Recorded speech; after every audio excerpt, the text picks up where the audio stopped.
Solo hay una cuestión que importa. ¿Juráis por vuestra vida que es verdad lo que decís? No, I think, this film wasn't made with kind of the Me Too movement at the forefront of the conversation. I think the work that the Me Too movement that they're doing is phenomenal. I think the saddest thing about this story is that you could look at any decade in history and this would be relevant. The problems in which occur in the film and what Marguerite experiences herself, those problems haven't gone away.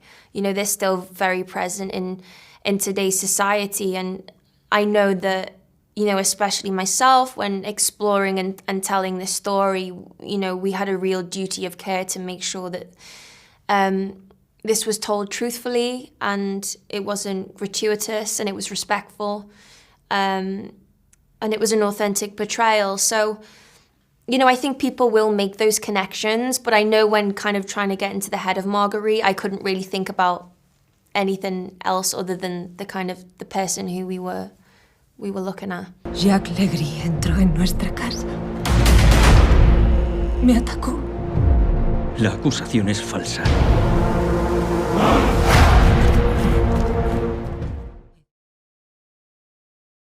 Yeah, so the rape itself is shot from Legris's perspective and Marguerite's.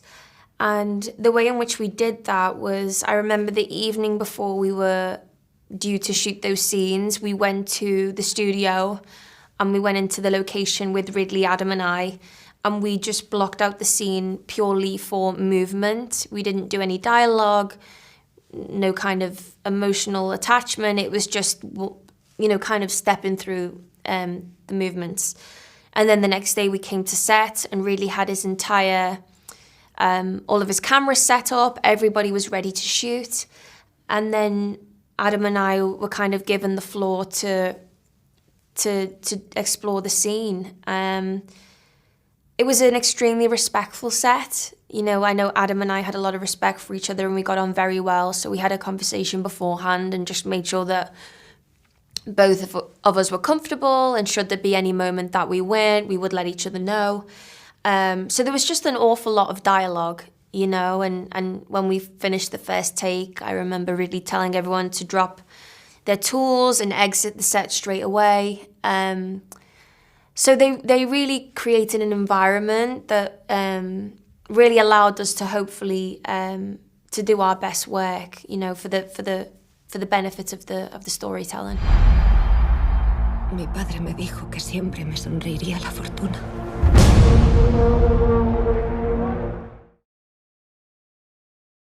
I mean, that's what we do, That's what we, I guess, as actors, you live for, is the opportunity to be able to delve into many, many different walks of life.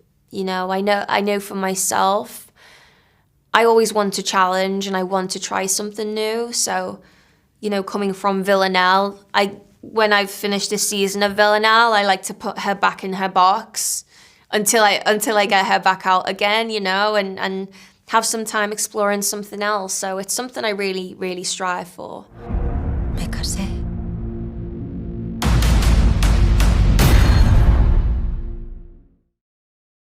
Yeah, I mean, it was a dream, it really was. And he's so confident, rightly so. He's so meticulous. He knows exactly what he wants.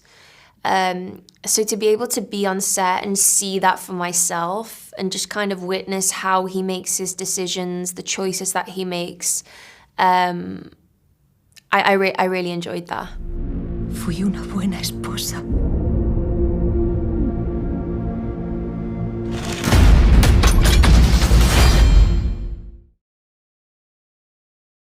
Of course. And everybody felt that from the very beginning. Nicole was always attached from the very beginning, and I just think there is, women understand women in a really nuanced way that sometimes you can't really explain, It's like a sixth sense.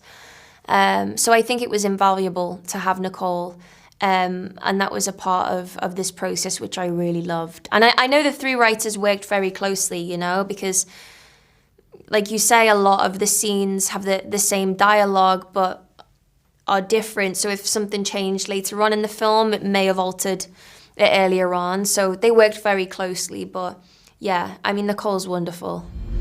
Y entonces mi propio país me juzgó y me humilló.